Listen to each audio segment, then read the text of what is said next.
David Foster Wallace was born in Ithaca, New York in 1962. Later in life, he would remember how his parents would read Ulysses out loud to each other in bed while holding hands. Another memory is from when he was 5 years old and his sister Amy was 3, and their father read the unexpurgated edition of Moby Dick to them. Luckily for them, about halfway through the book, their mother pulled her husband aside and explained to him that Moby Dick wasn't a novel that children would enjoy, let alone understand. Amy bailed out of the reading session after this, but David hung in there. According to him, his father had a beautiful reading voice which enticed him to happily sit and listen to his father read. And one can speculate that though he wouldn't start writing seriously before he was 21 years old, the seeds of literature were in his memories years earlier. Welcome to House of Words, a podcast about writers, creative madness, and determination. I am your host, Jason Nemore Hardin. Join me as we explore David Foster Wallace's Infinite Jest.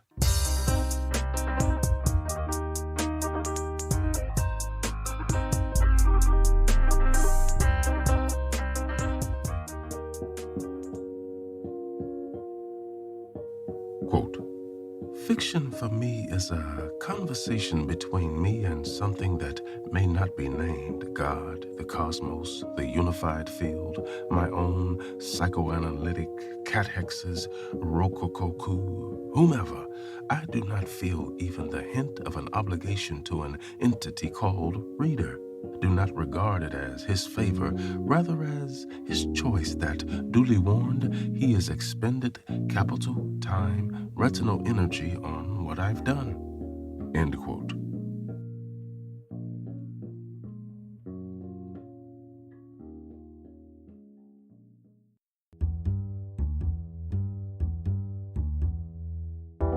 David grew up with a voracious appetite for books. By age 7, he'd read all the Hardy Boys books. Now his father was very much into science fiction and tried feeding him Edgar Rice Burroughs and Martian literature. He remembers being quite fond of J.R.R. Tolkien, but he was never as into fantasy or science fiction as his father. Now television, that was the vice of his youth. Thus, when he wasn't reading or sleeping, he was most likely watching TV, which he did as if possessed. Later, however, he would avoid television as the power it had over him was like a spell he needed to break in order to get anything done. Fortunately, reading remained the most important activity in the Wallace household, something he would appreciate on a grander level later in life than at that moment. Now, before dinner, while the food simmered and soft music played in the background, the whole family would sit in the living room, each reading their own thing. Once in a while, they would talk and reflect about what they were reading, but mostly they would just allow the world of books to take them on a ride. Now, for a long time, he thought all families were like that. That is until attending Amherst College. There he met a lot of very smart people, A students and such. They were all quite talented in various fields. However, David soon realized that most of them didn't read and didn't particularly like to read. Thus, he felt that they had missed out on something vital. Now, despite appreciating the gift of literature he was given, as a child and in his teenage years, he put all his power and desire towards becoming a professional athlete. He would eventually grow to be 6 feet 2 inches. That's 188 centimeters for our metric folks. Now, he was already big and strong, even as a kid, which led him to play football. American football. He was quite good at it for a while, but then he reached junior high, where people hit each other with greater force on the field. Well, he realized that he didn't really like hitting people and subsequently quit playing football. Then, for 4 or 5 years, he was determined to make it as a professional tennis player. Now, during these years, reading was this thing he did on the side as a hobby. However, that would soon change.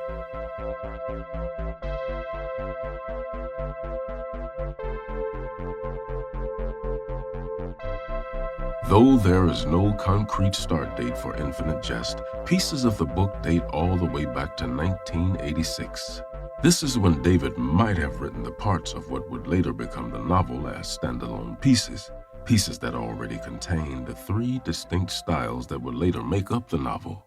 The first being the portrait of the witty, dysfunctional Incandenza family. The second, the near-future dystopian backdrop of the book, in which the United States has united with Canada and Mexico to form the Organization of North American Nations, spawning a Quebecois separatist movement. And the third, the passion of Don Gately, set in the thinly fictionalized version of the halfway house David himself stayed at during a particularly difficult time of his life.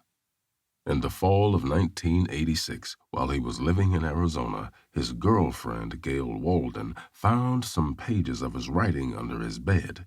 It looked to be the draft of something. Well, she asked him what it was he was working on, and he explained that it was a fiction piece about a terrorist organization in Canada. Now, Gail remembers not being very impressed by the idea, thus she asked no more questions beyond that point. Fast forward 5 years later, between Thanksgiving and Christmas of 1991, he began writing on the piece every day. In particular, he wrote a very early draft of the first chapter about someone who couldn't make themselves understood. Now, a first chapter would go through 15 or 20 drafts, him being the perfectionist he was. Staying at his parents' at the time, he remembers that they didn't see much of him at all during that very inspired period. When he returned to regular life, where he was teaching literature as an adjunct professor at Emerson College in Boston, he recalled becoming very bold, going to many different places, doing research. Then at some unspecified point, he realized that what he was writing was going to be a book, leading him to the realization that he wouldn't be able to do both work on the book and work as a teacher simultaneously. Writing simply took too much time, but, on the other hand, it was extremely expensive to live in Boston. Now, riding on that aforementioned wave of boldness, and with a book already under his belt that highly praised The Broom of the System, he quit his job and sought out alternatives. He had some friends in upstate Syracuse, New York, so he drove up there to take a look at the scenery. He liked what he saw. Add to this, a low rent he could afford. Well, he decided to move upstate in April 1992 to continue working on his book. He lived in an apartment which he describes as the size of the foyer of an average house. It was incredibly tiny and made even tinier by his enormous amount of books. Nevertheless, he liked it. According to him, he had so many books in the tiny apartment that he could barely move around, and when he wanted to write, he would have to move stacks of books from the desk over to the bed, and then when he wanted to sleep, the books would have to be moved back to the desk again. At the time, he was at page 250 of what would become Infinite Jest, this being around April 15th, 1992. Now, he had his proposal and partial manuscript ready for his agent, Bonnie Nadell, to pitch around in hopes of making some money so as to afford to keep on writing. It was exciting, but also a little scary. He did have money to keep himself fed for a few months in hopes that a publisher would be interested before money and food ran out. Being 30 years old, he didn't feel it would be right to take money from his parents, so that was that. He had to make it. On the cover letter of the manuscript, he wrote, "A novel, although structurally it's not much like any of the novels I've seen. Plot-wise, this thing proceeds according to something more like a broad arc than a Freytagian triangle. The low gear in which the plot stuff proceeds in sections 1 and 2 is intentional." He also added how the footnotes were brutal and urged that anyone who read it should either mail the manuscript back or destroy it when they were done with it. He then sent the package off to Nadell. Nadell then proceeded to present the submission to Gerald Howard, who had helped David with his prior novel. Howard was impressed and amazed by the changes he saw in his writing.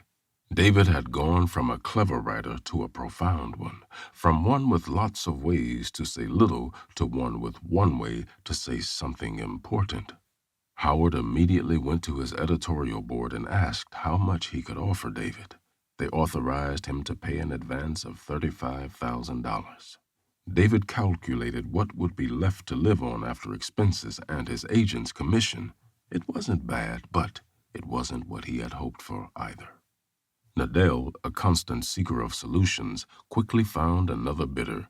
Enter Michael Peach, an editor at Little Brown and Company. He told Nadell he wanted to publish Infinite Jest more than he wanted to breathe.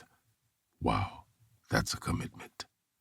Well, Peach bid and bought the book for $80,000 in June of 1992. David wrote Peach to accept his offer, citing his gut instinct, telling him that he had so few of them that he felt inclined to listen when one finally made an appearance. He also thanked him for advancing enough money that he could get health insurance and fix his car if it happened to break down, as well as buy books. Over the next few months, David fell back into a steady routine. He would get up and go to a 7:15 a.m. sobriety meeting, then come back and get down to writing, longhand, might I add. A few hours later, he would go to the gym to work out. He was taking his physical training seriously at the time and would drink a protein shake every morning with a raw egg in it, which he called his breakfast vomit. In the evenings, he would attend another sobriety meeting and afterwards get back to work, altering and typing into his old computer what he'd written in the morning. Now, this arrangement brought out his best writing, he felt, because the process of writing by hand and then transcribing forced his brain to wait for his hands. And when he did try composing directly on a computer, he said, it felt wrong. Now, staying in his little apartment cramped with all his books helped him keep things tight and in order, most of all in his mind, which had never been so full of different information for the novel. And what also helped him keep focus was that Syracuse had record snowfall that year, which made it impossible to go anywhere far. So writing was the only thing to do.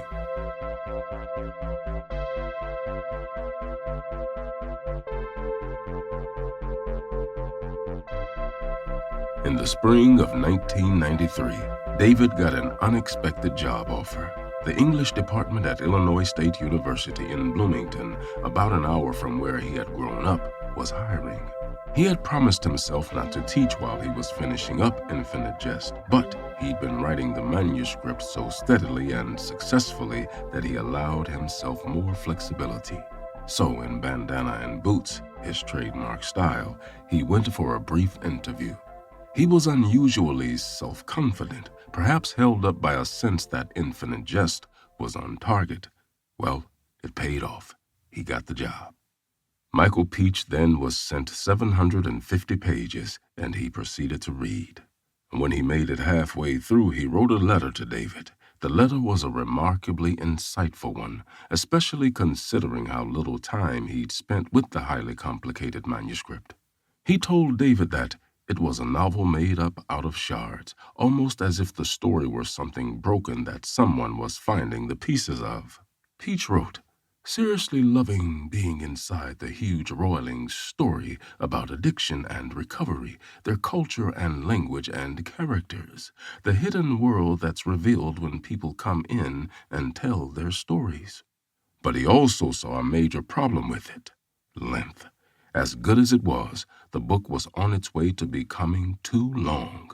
David had tried to trick Peach with narrow margins and a tiny font when sending him the first 400,000 words, but Peach had pulled out a calculator and concluded that if what he had on his desk was 2/3 of the finished book, Infinite Jest would end up being close to 1,200 pages, at the least. He told David that the novel should not be a $30 novel that demanded that the readers clear their calendars for a month or more in order to read. That simply would not be a good selling point. He urged him to start editing and cutting down the piece, even while still finishing the story. His other major editorial worry concerned the physics of reading the book. The fragmentary structure, three plot strands that seemed to come to the fore and then recede without pattern, was a lot for a reader to take in. A little structural innovation was enriching, but too much and you lose the reader entirely. This was a harder problem for David to solve because the book consistently confounded the reader's expectations on purpose. Now, what Peach found most off-putting was the political overlay the author had given the book, centering on the attempts by Quebecois terrorist groups to wrest back their province from ONAN. Almost everything that matters emotionally works without reference to the time frame or the inter-American hugger-mugger, Peach noted, wondering about the necessity of what he called the ornately bizarre to goofy superstructure of the book. He warned that the book was complicated and difficult enough to follow as it was. Although David agreed with most of Peach's notes, ultimately the letter left him upset and feeling unsatisfied. Then, in July 1993, he rented a house on North Fell Avenue in Bloomington without ever having seen it.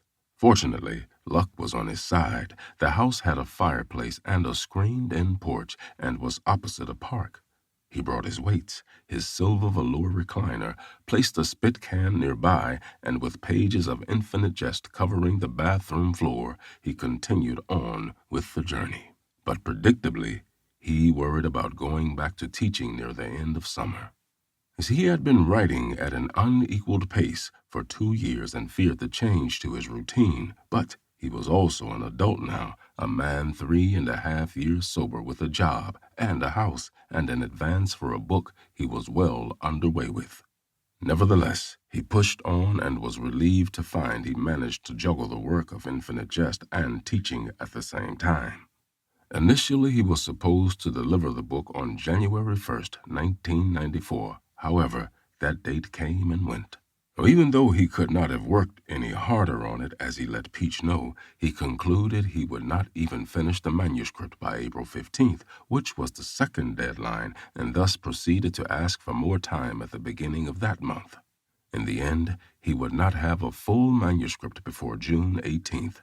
The book was roughly 750,000 words, complete with an Antonin Artaudis ending and hundreds of endnotes.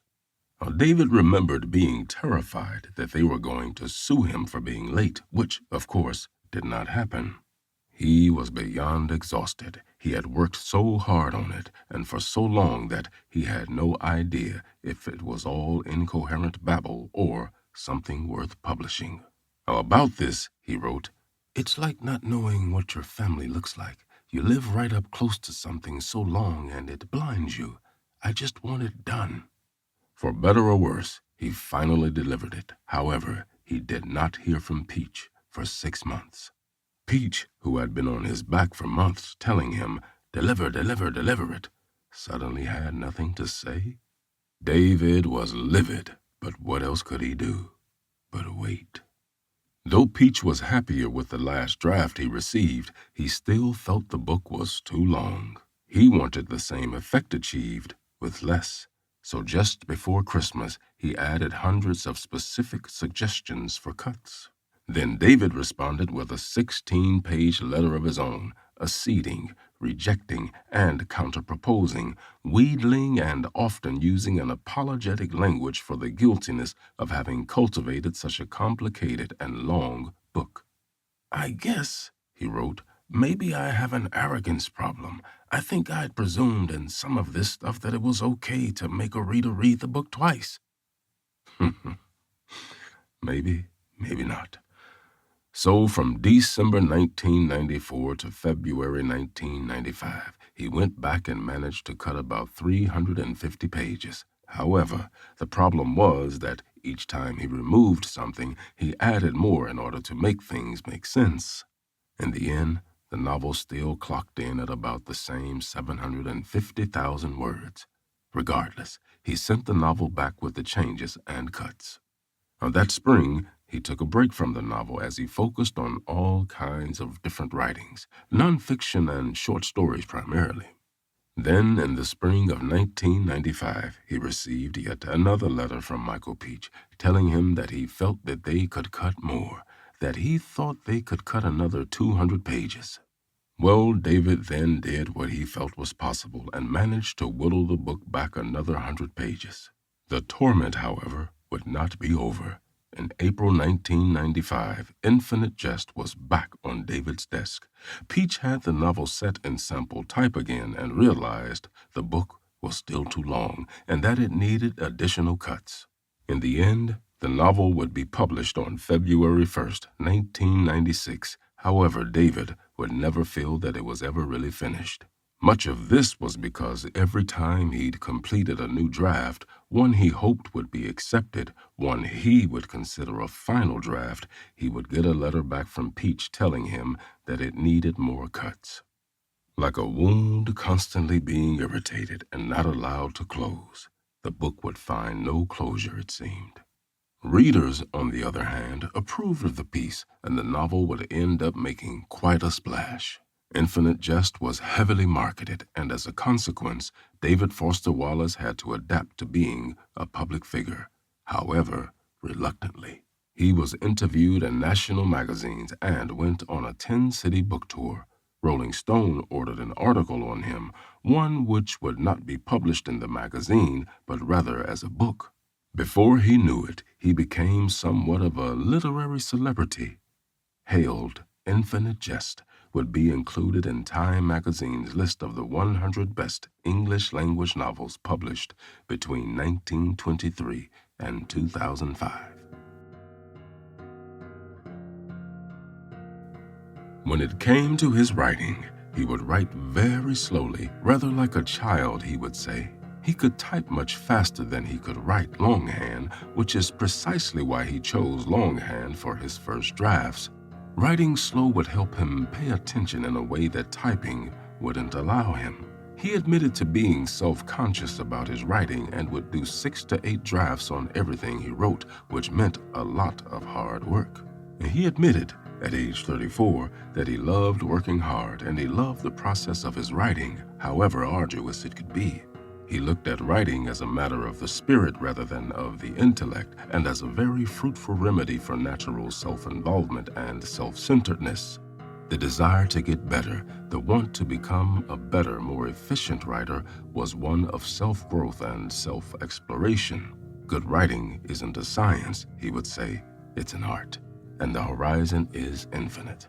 You can always get better. Unfortunately, after many decades of struggling with depression, David Foster Wallace would meet an early end by his own hands on September 12, 2008, at the age of 46. His last novel, The Pale King, would be published posthumous. Los Angeles Times writer David Ulin would refer to Wallace as one of the most influential and innovative writers of the last 20 years. And whether you agree with that statement or not, few would disagree about the impact and influence he's had on the art of writing. As usual, let's end this episode with a quote from the perfectionist innovator himself. If you spend enough time reading or writing, you find a voice, but you also find certain tastes. You find certain writers who, when they write, it makes your own brain voice like a tuning fork, and you just resonate with them. And when that happens, reading those writers becomes a source of unbelievable joy. It's like eating candy for the soul, and I sometimes have a hard time understanding how people who don't have that in their lives make it through the day. End quote. Thank you for listening. I hope you've enjoyed this episode and will spread the word about the podcast. Once again, I've been your host, Jason Nemore Hardin. We here at House of Words ask that you please consider helping to make this show easier to produce and more frequent by contributing on our Patreon page at patreon.com/houseofwords or paypal.me/houseofwordspodcast. Alternatively, you can subscribe and encourage others to subscribe to our YouTube page at House of Words Podcast. Every little bit helps, more than you might think. Until next time, keep turning those pages.